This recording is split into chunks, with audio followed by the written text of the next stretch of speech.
Students, कैसे हो आप लोग? कल हमने लाइट का स्टार्ट किया था।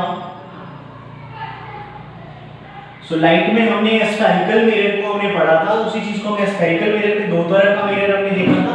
एक हमने देखा था कॉनकेव मिरर और एक हमने देखा था convex mirror. Concave, convex. Concave mirror हमने पढ़ा था उसमें कि the mirror which reflecting surface is curved inward are called concave mirror.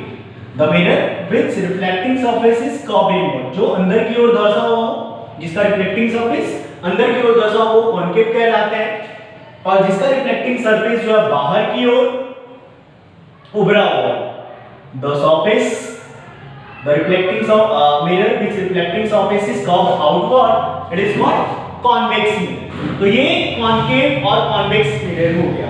अब इनकी जो है कुछ प्रॉपर्टीज होता है, properties of the convex mirror और properties of the convex mirror. तो दोनों की प्रॉपर्टीज पहले जो हो गया कॉनकेव मिरर, उसका जो है रिफ्लेक्टिंग सिंपल है कि इसका रिफ्लेक्टिंग सरफेस जो है वो क्या है, कर्व इनवर्ड होता है। तो पहली प्रॉपर्टीज में ये हो गया कि ये कर्व इनवर्ड होता है, और दूसरी प्रॉपर्टी जो इसको कहा जाता है कन्वर्जिंग मिरर भी कहते हैं। इसको कन्वर्जिंग मिरर के नाम से भी जानते हैं। सेम चीज का जो है पहला जो है ये क्या होगा, आउटवर्ड हो गया, रिफ्लेक्टिंग सरफेस इज आउटवर्ड, और दूसरी प्रॉपर्टी जो है इसको डाइवर्जिंग कहा जाता है, डाइवर्जिंग। अब ये कन्वर्जिंग और डाइवर्जिंग का मतलब क्या होता है कि इसका जो प्रिंसिपल फोकस होता है, अभी हम लोग देखेंगे। तो ये प्रिंसिपल फोकस है, ये जो प्रिंसिपल एक्सिस है, तो कोई भी लाइन, पैरेलल लाइन कोई भी इस पे आता है, तो ये सारे लाइट्स जो है रिफ्लेक्ट होने के बाद, इस पे स्ट्राइक करने के बाद जो कि रिफ्लेक्ट होता है, वो सारे लाइट जो है एक ही पॉइंट से पास करता है, जिसको फोकस कहा जाता है। मतलब ये सारे लाइट जो क्या होते हैं, कन्वर्ज हो जाते हैं, एक ही जगह से ये पास करता है, कन्वर्जिंग, ये कन्वर्ज, इसीलिए इसको कन्वर्जिंग कहा जाता है, क्योंकि सारे लाइट क्या एक ही जगह मिलते हैं, इसलिए कन्वर्जिंग होता है। और यहां पे क्या होता है, इसको इमेजिनरी लाइन हम लोग करते हैं, और ये यहां से पढ़ने के बाद ये रिफ्लेक्ट जो है इधर होता है, या फिर यहां से पढ़ने के बाद इधर से। ये क्या है, डाइवर्ज। ये जो है वो क्या है, डाइवर्ज होता है, जिसको कि एक्सटेंड करने के बाद थोड़ा इसको हम प्रॉपर ढंग से बनाएंगे। तो ये यहां से ऐसे, और ये यहां से ऐसे, मतलब पीछे बढ़ाने में जो है वो क्या है, ऐसा प्रतीत होता है कि वो फोकस से क्रॉस कर रहा है। तो इसलिए इसको कहा जाता है डाइवर्जिंग मिरर कैविटी। तो ये डाइवर्जिंग और कन्वर्जिंग होता है। तो ये दोनों की प्रॉपर्टी होती है, डाइवर्जिंग और कन्वर्जिंग, ये दोनों की प्रॉपर्टी। अब मेन रूप से हम इसके जो पार्ट्स पढ़ने था दोनों मिरर्स का, तो इसके पार्ट्स के बारे में ही आज हम लोग पढ़ेंगे कि मेन जो इसका पार्ट्स होता है कॉन्वेक्स का और कॉनकेव का। तो एक एक करके हम लोग देखते हैं। सबसे पहले हम कॉनकेव मिरर। कॉनकेव मिरर्स के पार्ट्स हम देखते हैं एक करके। ये हमने कॉनकेव मिरर बना लिया, और इसके ऊपर हमने एक लाइन होता है जो बीच से सेंटर से पास करता है, यहाँ पे इसको हम पोल बोलते हैं, और ये एक फोकस होता है, इसको हमने सेंटर ऑफ कर्वेचर सी के नाम से जानते हैं। और ये जो इसकी मोटाई होती है, जो शीशा जो होता है या जो वहाँ पे कांच लगा हुआ ग्लास होता है, उसकी मोटाई जो होती है, उसकी जो है थिकनेस होगा, तो उसी थिकनेस को जो है यहाँ पे अपर्चर कहा जाता है। तो हम एक एक करके इसमें देखेंगे। पहला है प्रिंसिपल एक्सिस।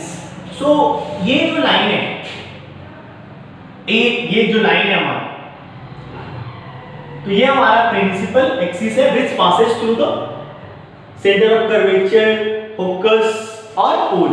ये तीनों से जो पास करने वाली लाइन होती है, the line joining the pole and center of curvature are called principal axis. Principal axis. So what is a principal axis? The line which joins the pole and center of curvature. Pole and center of curvature को join करने वाले line जो होता है उसी को कहा जाता है प्रिंसिपल एक्सिस। तो हमने प्रिंसिपल एक्सिस देख लिया। दूसरा जो है वो पोल। सो पोल द सेंटर में हम बोल सकते हैं correct the centre of the spherical mirror. जो हमारा स्फेरिकल मिरर है तो उस स्फेरिकल मिरर का जो सेंटर पॉइंट होता है तो centre point of a spherical mirror is called pole. Centre point of a spherical mirror उसका सेंटर पॉइंट पोल कहलाता है। क्लियर है? तो ये पोल हो गया। इसको पी से स्मॉल पी से भी डिनोट किया जाता है। उसके बाद है हमारा अपर्चर।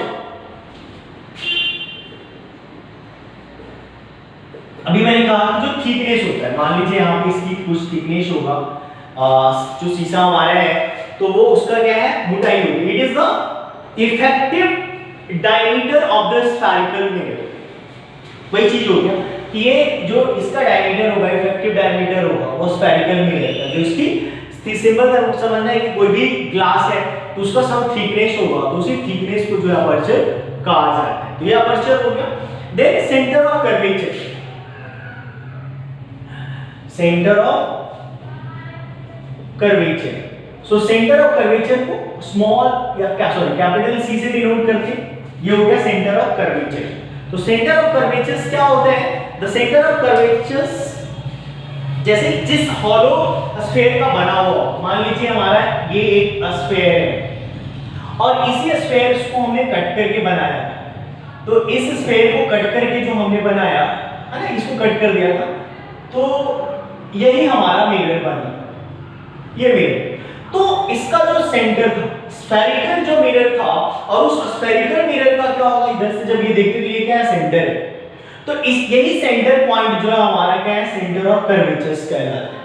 तो इसका डेफिनेशन जो है centre of curvature the centre of a hollow glass sphere of which the mirror was a part। मतलब जिस hollow spherical मिरर का ये पार्ट है वो हॉलो स्फीयर है और उसी स्फीयर को कट करके बनाया गया। तो उस स्फीयर का जो सेंटर होगा उसी सेंटर को कहा जाता है सेंटर ऑफ कर्वेचर्स। मतलब क्या हो गया कि ये जो स्फेरिकल मिरर होगा वो उसका सेंटर जो है ये होगा, ये मतलब बहुत बड़ा इधर से ऐसे पूरा स्फीयर होगा। तो ये सेंटर ऑफ कर्वेचर्स कहलाता है। उसके बाद आपका रेडियस ऑफ कर्वेचर या उसको रेडियस ऑफ कर्वेचर्स मैं आपको ये समझाता हूं, एक second. Radius of curvature. So radius of curvatures को आर से डिनोट किया जाता है। किस चीज से डिनोट करते हैं? आर से। सो पोल और सेंटर ऑफ कर्वेचर के बीच की जो दूरी होती है, the distance between the pole and center of curvature is called the distance between the pole and center of curvature is called radius of curvature। तो ये रेडियस हो गया, यहां से यहां तक की जो दूरी है इस दूरी को r से डिनोट किया जाता है, इसको रेडियस ऑफ कर्वेचर कहते हैं। The distance between the pole and the centre of curvature is called radius of curvature. And next one is the focus, जिसको प्रिंसिपल फोकस के नाम से भी जानते हैं। कहीं पे फोकस बोलते हैं और कहीं पे principal focus. So focus is nothing, it is the mid point of P and C। मतलब पोल और सेंटर ऑफ कर्वेचर के मिड पॉइंट को जो है वो कहा जाता है प्रिंसिपल फोकस। प्रिंसिपल फोकस हमेशा जो है इन दोनों के बीच में होता है। मतलब यहां से यहां और यहां से यहां दोनों जो है वो क्या बराबर बराबर दूरी में। So it is the mid point of P and C। Pole और सेंटर ऑफ कर्वेचर का मिड पॉइंट जो उसी को कहा जाता है प्रिंसिपल फोकस और focus the point on principal axis. ये जो ये भी ध्यान देना, ये क्या प्रिंसिपल एक्सिस पे ही होता है। So the point on principal axis where all the parallel lights rays actually meet or appear to meet after reflection. So ये चीज और अभी हमने पीछे वाले में देखा था कि जितने भी सेंटर इसके प्रिंसिपल एक्सिस के पैरेलल जितने भी लाइट इस पे थ्रो होता है, जितने भी पैरेलल लाइट आते हैं वो सारे पैरेलल लाइट क्या होता है, फोकस से ही होकर गुजरते हैं. So all the parallel light strike to the mirror and which pass after reflection which passes through a point, it is called principal focus. तो जिस पॉइंट से वो सारे लाइट एक पास करते हैं तो उसी को प्रिंसिपल फोकस या फिर जाता हुआ प्रतीक, जैसे हमने कॉन्वेक्स वाले मिरर में भी कॉन्केव में है तो ये तो पास करेंगे यहाँ से, ये तो हमें पता चल रहा है, लेकिन कॉन्वेक्स वाले में क्या होता है कि हम उसे इमेजिनरी बनाते हैं, पीछे पास कराते हैं, तो वो अगर प्रतीत होता है, जाता हुआ प्रतीत हो, है ना, पैरेलल लाइट मीट और अपीयर्स टू मीट, तो रियल में ये मीट कर रहे हैं और एक अपीयर्स होता है, अपीयर्स टू मीट, तो वो दोनों कंडीशन में जो है वो क्या फोकस कहलाता है.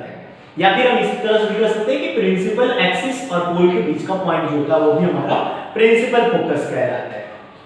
देन ना focal length, focal length the distance between the pole and focus, pole और फोकस के बीच की जो दूरी है उसी को कहा जाता है फोकल लेंथ.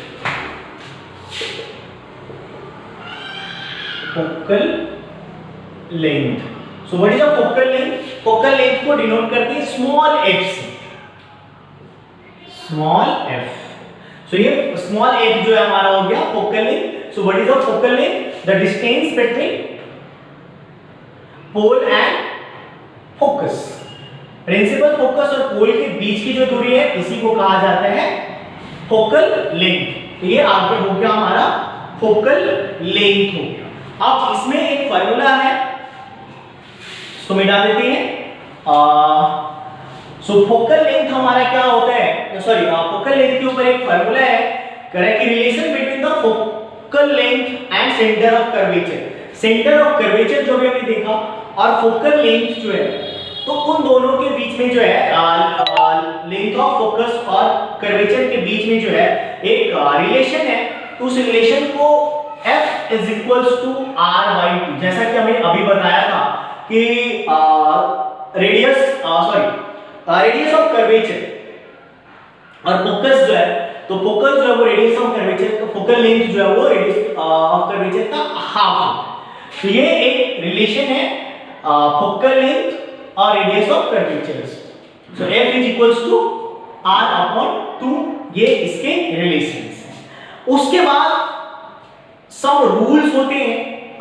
वो रूल है कि कैसे हमारा इमेजेस बनेगा, मिरर में इमेज बनने का रूल होता है.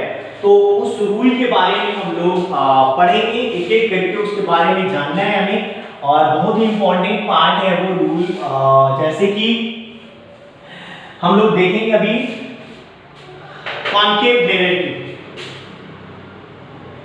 कॉन्केव मिरर के लिए. सो कॉन्केव मिरर में 4 टाइप्स के रूल होते हैं. हमने कॉन्केव मिरर बना लिया और ये कॉन्केव मिरर में फोकस और प्रिंसिपल सेंटर ऑफ कर्वेचर, पोल, ये तो हमारा है. सो कहा कि when the ray of light is parallel to principal axis, हमें ध्यान दें कि when the light is parallel to principal axis, अगर कोई भी ray of light principal axis के पैरेलल है, किसके पैरेलल है? प्रिंसिपल एक्सिस के पैरेलल है. This one is the principal axis. So इस प्रिंसिपल एक्सिस के पैरेलल जितने भी लाइन होंगी, so after striking the mirror it reflect and passes through the focus. कहां से पास करते हैं? रिफ्लेक्स, यहां पे पढ़ने के बाद, मिरर पे स्ट्राइक करने के बाद ये फोकस से पास करते हैं. जितने भी लाइन होंगे पैरेलल, ये सभी जो है वो कहां से जाएगा? फोकस से पास करते हैं.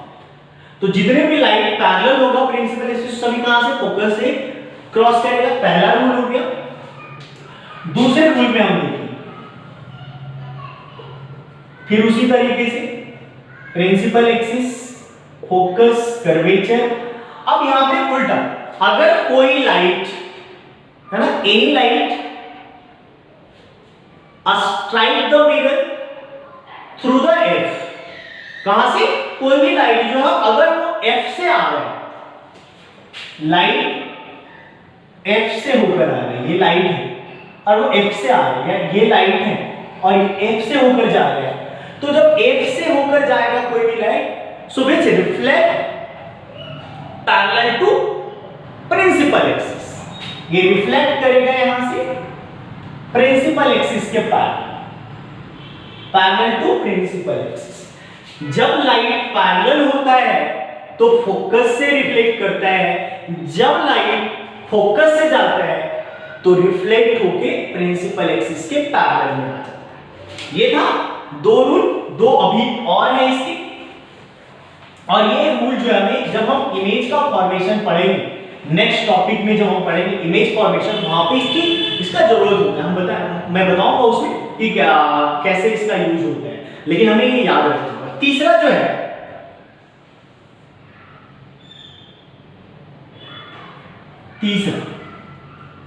सेम प्रिंसिपल, फोकस और centre of curvature. So sometime रे ऑफ लाइट जो है क्या है, सेंटर ऑफ कर्वेचर से होकर जाता है। कहां से जाता है? सेंटर ऑफ कर्वेचर से जाता है। Light passes through the centre of curvature. Centre of curvature से लाइट जा रहा है और सेंटर ऑफ कर्वेचर से जाने वाली लाइट रिफ्लेक्ट होकर फिर से उसी रास्ते से रिफ्लेक्ट हो जाता है। इंसिडेंट भी यहां से हो रहा है और रिफ्लेक्ट भी क्या इसी पॉइंट से हो रहा है।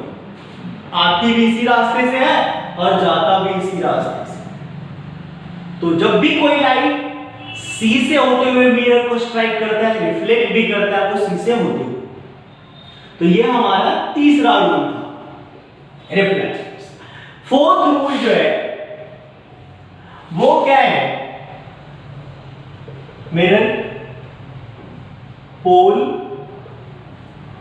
और एफ सी। अब यहां से क्या होता है कि कोई भी रे अगर डायरेक्टली जो है क्या है पोल पे कहीं से नहीं आ रहा है, सीधा सीधा जो है ये क्या है स्ट्राइक कर रहा है रे ऑफ पोल। तो पोल को स्ट्राइक करने वाली लाइट जो है वो अपोजिट साइड से ये जो है यहां से रिफ्लेक्ट करती है। कैसे? With the making the same angle with the principal axis. Making the same angle with the principal axis. अगर ये यहां से स्ट्राइक कर रहे हैं और इसका एंगल यहां पे समथिंग बनता है, सब एंगल तो कम हो गई। अगर ये 40 डिग्री के साथ अगर इस पे स्ट्राइक कर रहे हैं तो ये रिफ्लेक्ट भी करेगा इसके साथ 40 डिग्री बनेगा। मतलब इंसिडेंट एंगल जो हमने पढ़ा था पहले और ये रिफ्लेक्टेड एंगल है, तो यहां पे दोनों जो है क्या होते हैं बराबर होते हैं, इंसिडेंट और तो प्रिंसिपल एक्सिस के साथ it reflect with the making the same angle with the principal axis. When it strike directly to the pole of the mirror, it reflect to making the same angle with the principal axis. तो principal axis के साथ क्या है same angle बनाते हुए क्या है ये रिफ्लेक्ट करते हैं। तो ये 4 रूल है और इस 4 रूल का हम जब मिरर में इमेज बनाएंगे, कॉन्वेक्स मिरर में हम इमेज बनाएंगे, तो वहां पे सेम रूल का हम यहाँ पे यूज करेंगे। सेम टाइप ऑफ थिंग जो है हम इसको कॉन्वेक्स मिरर में भी हम सेम टाइप के रूल होता है, सेम इसी तरह का होता है। उसमें सिर्फ यही हम देखेंगे कि हमें क्या है उसे एक्सटेंड करना होता है बैक साइड में। उसको जब कॉन्वेक्स मिरर को हम उसका इमेज बनाएंगे तो वहां पे हम उसको डिस्क्राइब करेंगे। तो ये पहले हम कॉन्वेक्स में कॉन्वेक्स को करेंगे। अभी हमने कॉन्केव किया है। सो कॉन्केव के चारों रूल हमें चार रूल जो है कॉन्वेक्स के लिए भी है, लेकिन हमने कॉन्केव मिरर हमने कर लिया है, उसके 4 रूल हमने कर लिया है और इसी 4 रूल का यूज जो हम इमेज फॉर्मेशन में करेंगे। सो नेक्स्ट टॉपिक हमारा होगा इमेज फॉर्मेशन कि कैसे हम इमेज बनाते हैं। अगर हम डिफरेंट पोजीशन पे हम ऑब्जेक्ट को रखेंगे इनफाइनाइट, जैसे ये हमारा सी है, सी के बाद ये जितने भी पार्ट होते हैं सभी को इनफाइनाइट माना जाता है।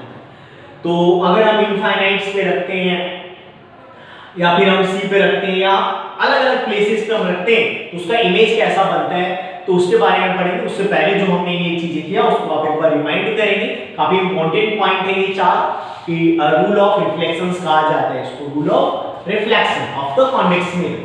तो आप ध्यान देखेंगे और बहुत बहुत धन्यवाद आप लोगों का। लाइक और सब्सक्राइब, ज़्यादा से ज़्यादा लाइक और सब्सक्राइब, कमेंट करके कुछ चीज़ें अगर डाउट हो तो पूछ सकते हैं। तो कोई हेजिटेशन नहीं है, या फिर वीडियो में कोई आपको गलती नज़र आए तो वो भी आप कमेंट कर सकते हैं। So thank you very much. फिर से मैं कहूँगा कि अधिक से अधिक सब्सक्राइब और लाइक करें ताकि मेरा मोटिवेशन ज़्यादा से ज़्यादा बढ़ते रहे। Thank you.